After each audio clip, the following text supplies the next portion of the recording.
హైదరాబాద్ బేగంపేటలో ఏర్పాటు చేసిన wings India ప్రదర్శనలో టెక్నాప్ ఎయిర్ క్రాఫ్ట్ సందడి చేస్తున్నాయి.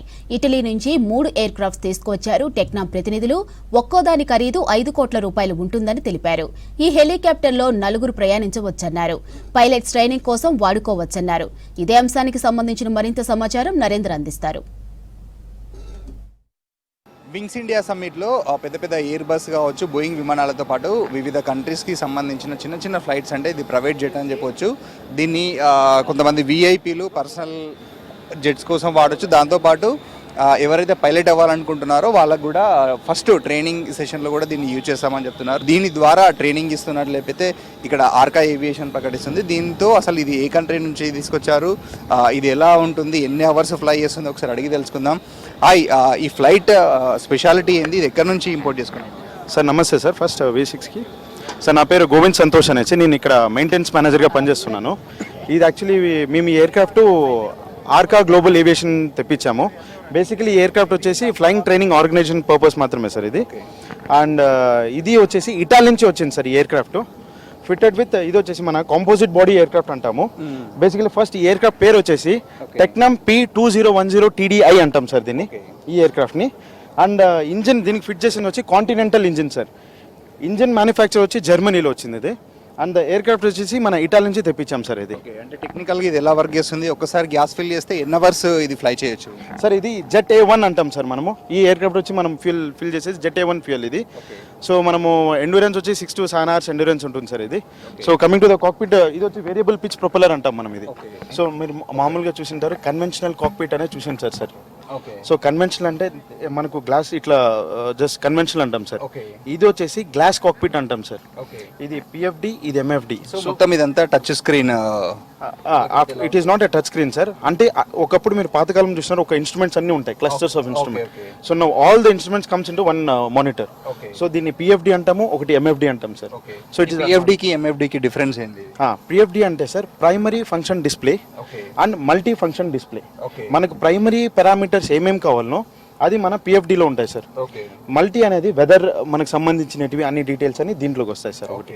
సో వీటేంటి, లైక్ మన కార్ స్టీరింగ్ లానేనా ఇది? దీన్ని ఎలా యూజ్ చేస్తారో, ఆపరేటింగ్ ఎలా ఉంటుంది సార్? దీంట్లో వచ్చేసి మనం కంట్రోల్ సర్ఫేసెస్ అంటాం సార్ దీన్ని.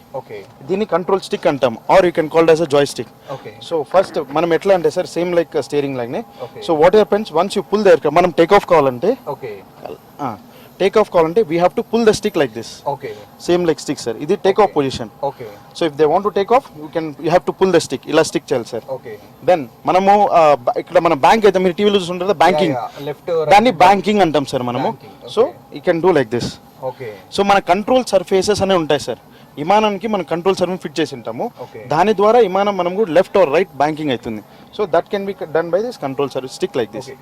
ఎన్ని డిగ్రీస్ వరకు ఇది అవుతుంది సార్? ఇది డిగ్రీస్ అంటే మనకు మోర్ దెన్ ఒక యాంగిల్ అంటూ ఉంటుంది సార్.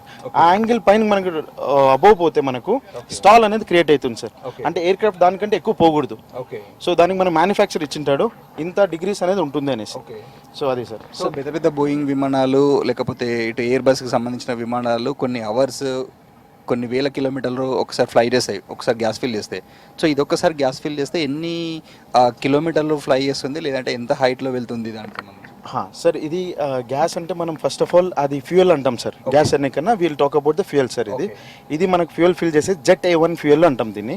సో ఒక్కొక్క ఎయిర్ క్రాఫ్ట్కి ఒక్కొక్క ఎండ్యూరెన్స్ అనేది ఉంటుంది సార్. ఫ్యూయల్ మన ట్యాంక్ కెపాసిటీ అనేది ఉంటుంది. ప్రతి ఒక్క ఎయిర్ క్రాఫ్ట్ కి డిఫరెంట్ ట్యాంక్ కెపాసిటీ ఉంటాయి సార్. ఆ ట్యాంక్ కెపాసిటీ బట్టి ఎండ్యూరెన్స్ మనకు పెరుగుతుంది సార్ ఇది. సో ఇప్పుడు మనము మీరు బోయింగ్ ఎయిర్ బస్ గురించి చెప్పారు, దాని ట్యాంక్ కెపాసిటీ డిఫరెంట్, దీని tank capacity different sir. Each tank is 100 litre capacity. So both can compare as 200 litres capacity sir. So మామూలు ఎండ్యూరెన్స్ 200 లీటర్స్ కెపాసిటీ, ఎండ్యూరెన్స్ వచ్చి మనకు ఆల్మోస్ట్ 6 to 7 hours ఎండ్యూరెన్స్ ఇస్తుంది sir. అది అంటే 200 లీటర్స్ కెపాసిటీలో ఇది ఎన్ని minutes fly చేయొచ్చు మనం? అదే సార్ 6 hours ఎండ్యూరెన్స్ ఉంటుంది సార్. ఎండ్యూరెన్స్ అంటే అంత 6 hours సార్. 102 నుంచి 102 స్పీడ్స్ వెళ్తుంది సార్ ఇది. So if you put do like this, ఇది now you want to turn left and right time, like bike లో మనం లెఫ్ట్ అండ్ రైట్ టైం తిరుగుతాం కదా. See now you feel this thing. Put your legs. Okay. So ఇది మన right అండి. Yes left. ఇప్పుడు మన ఇది రడార్ అంటాం సార్ దీన్ని. Okay. So once you want to turn to the left side మనం లెఫ్ట్ లెగ్ ప్రెస్ చేయాలి. Okay. If you want to turn to right side right leg press చేయాలి. Okay. Now you asked about the brakes. Sir టోతో ఈ toes ఉన్నాయి కదా, toes తో ఇప్పుడు operate చేస్తావో అప్పుడు బ్రేక్స్ ఆపరేట్ అవుతాయి సార్. ఓకే. ఓకే.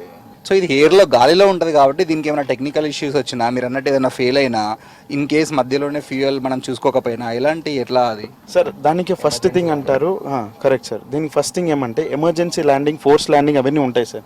దానికంటే ముందు first engineer plays lot of role in this. Before aircraft take off అయ్యకన్నా ముందు ఇంజనీర్ చాలా రోల్ ఉంటుంది sir. He will do all the inspections of the aircraft, make sure that ఏ problem లేదు అని మేము సిఆర్ఎస్ అనేది ఒకటి ఇస్తాం, certificate to release service. So air craft fit for flying. In case sir ఇప్పుడు అడ్వాన్స్ అయిన సిస్టమ్ ఏమంటే ఒకటి ఫెయిల్ అయినా కానీ ఒకటి రిటెండెన్సీ ఉంది సార్ మనకు. సో ఇన్ కేస్ అట్లా ఒక ఫెయిల్ అయినా కానీ ఇంకోటి ఉంది, ఇంకోటి ఫెయిల్ అయినా ఇంకోటి ఉంది.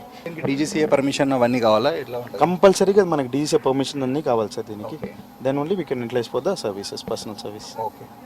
Thank you so much sir. దీని ప్రైస్ అయితే దాదాపుగా 4,70,00,000 నుంచి 5 కోట్ల వరకు ఉంటుందని చెప్తున్నారు. ఇలాంటివి హైదరాబాద్లో చాలా తక్కువనే ఉన్నాయి.